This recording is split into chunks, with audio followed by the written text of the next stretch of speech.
What's up, guys?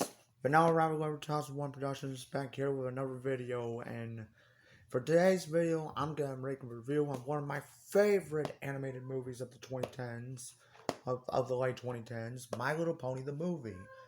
And I'm making the review on this movie because I'm still devastated that Hasbro still hasn't released the trailer of the new My Little Pony movie that's supposed to come out, and I'm hoping still comes out this September in and I'm also hoping the new My Little Pony movie comes out in theaters. So since there's still no trailer for the new My Little Pony movie, I decided to make a review on this movie.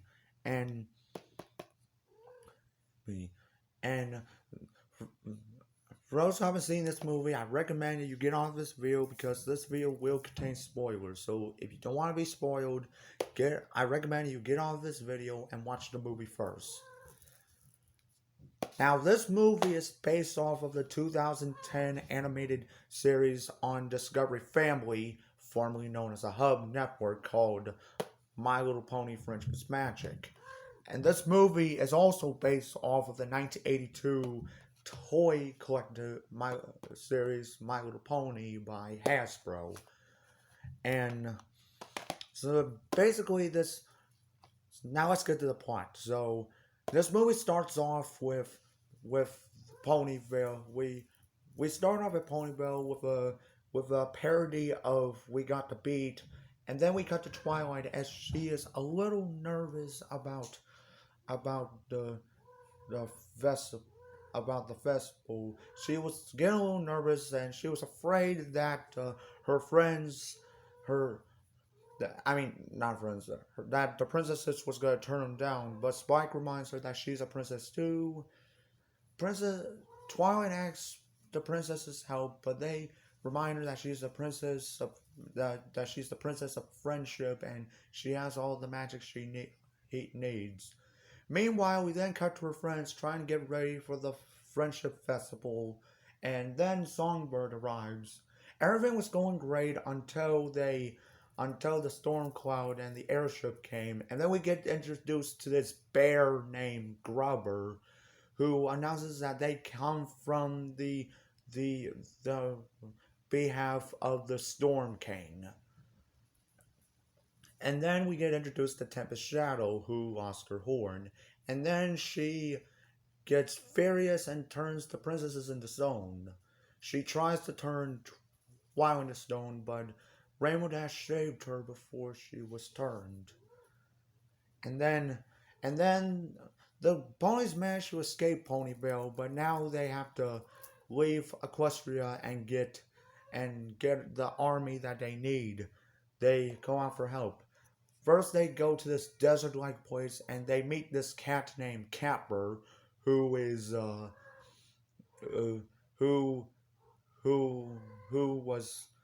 who was willing to send them to this hamster named Virgo. But then all back they after Rarity fixes Capper's suit, Capper decided that he doesn't want to sell them anymore, and so that he tried to get them out of there, but then all backfires because they realized he was trying to sell them, and they all got away before Virgo and Tempest caught them. Then they get on this pirate ship, and then they come across the pirate pirates, and everything was going well until they escaped the ship and Tempest destroyed it. They then go underwater to see the hippocrates, which were half pony, half eagle, and Queen Lenovo. They tried to ask Queen Lenovo to make an army to convince Queen Lenovo to give them the pearls so they could save Ponyville, but then she said no. And then Twilight asks Pinky to go to Twilight then asks her friends to go distract and to show Skystar, Queen Lenovo's daughter, Princess Skystar, the best time ever. But then that all back. But wait, sorry, I said it wrong. what she was really wanting them to distract them. After they left, Twilight tried to take a pearl, and everything was going good. Queen Noble agreed to help them out, but until they heard an alarm. Twilight was starting to steal the pearl, and of course, Queen Noble, well, then was all like, "Nope, screw it, I take it back, get out of here." Okay, that wasn't exactly what she said, but you get the idea. And then, so then the ponies get, the main six get into the fight, and Twilight tried to convince them that she was just trying to help, but right after Pinkie, right after Pinkie Pie reminded her that she doesn't trust her friends, Twilight then, of course, loses it and gets angry, and then tells her that she'd be better off without friends without her. That, of course, made Pinkie cry, and everyone else abandoned Twilight so she could think about so leave her alone so she could think about what she did. Twilight realizes that it was her fault, and out of nowhere, she then gets kidnapped by Tempest. Tempest showed Twilight her backstory, and then we cut back to the main. We cut back to Twilight's friends as they realized that the journey was all they wanted was the journey was just a mistake, and all they wanted was to help people. Applejack Applejack then realizes that but then Applejack realizes that the Twilight didn't mean to try to take a pearl, and she was only trying to help. And so they attempted to go back to see Twilight so they can forgive her for stealing the pearl. But of course, Spike comes and reminds them that she's been kidnapped by Tempest. And then all the characters that they try to convince to help out agree to help out Pink Pie, Ram Dash, Abject, Rarity, and Fluttershy and Spike for help. But then we cut down to the dark.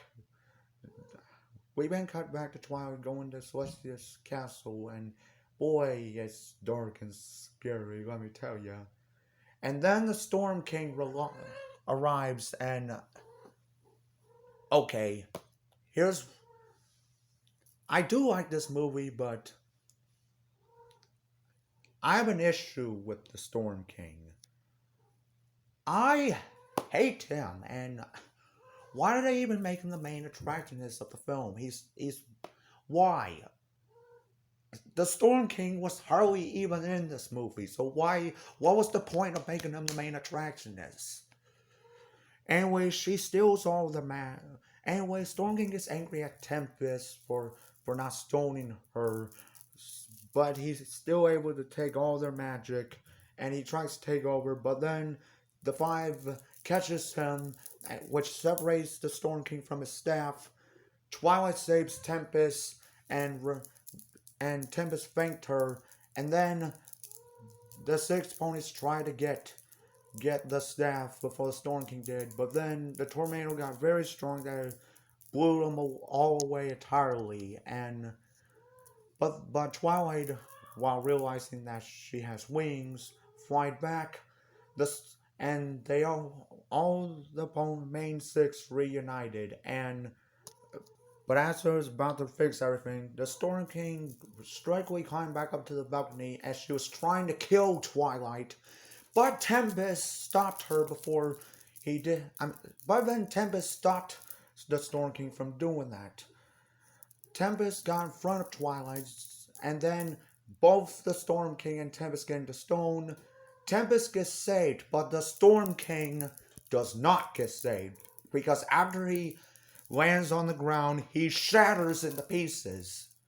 And this is something which was one of the best scenes in My Little Pony history.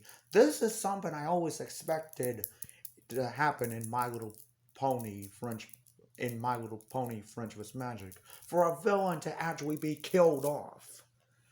That was amazing. And then And I'm happy that he died because he is one of the worst My Little Pony villains ever. And then they announced Tempest Shadow. They fixed everything. Ponyville is back to normal, and that's the movie. So yeah, this movie is very good. I love this movie, and here's a fun fact for you. This movie was the whole reason what made me had a theory that what it would look like if this movie is what used to make me think that My Little Pony Friendship's Magic should have premiered in 1995 because the animation to this movie kind of looked like that this movie came out in 2004. But now, and now that I'm, but now that I look back to it, I'm now accepting the fact that Friendship is Magic premiered in 2010 and this came out in 2017. And I was originally going to see this movie in theaters, but unfortunately, this movie never came to Sullivan 6 Cinema, so I had to wait till it came out on DVD. And also, it's really disappointing that this movie doesn't have a sequel because although this movie is good, I had a feeling that even though this movie is a very good movie, I just get the feeling that My Little Pony, the movie, probably, flopped at the box office, which is very disappointing. I hated I really hated when my favorite movies flop at the box office. And another thing I should say about this movie is that the animation is amazing. As you could probably tell when you watch the movie, the animation is not going to be the same as it is in the show. The animation here makes it look like a Disney, Warner Brothers, and early DreamWorks animation film. And also, the Storm King was the first ever 2D animated main attraction not created by Disney to be killed off, because the last non-Disney main attraction that got killed off in a 2D anime film was in Osmosis Jones. And this movie was 16 years after Osmosis Jones. So 16 years later, they went back to killing off 2D animated non-Disney main attractions. But yeah, the animation here is amazing. And, the animation is not the same as the show. It's made like a actual movie. If Johnny Test had a movie, it wouldn't be made in Flash animation like it has been since season 2. It would have been made in the movie style animated and movie style digital ink and paint animation. But overall, this movie is good. I definitely recommend this movie. Comment down below what you think about this movie. Do you like it? Do you hate it? Let me know in the comments below. As always, see you next time. Later.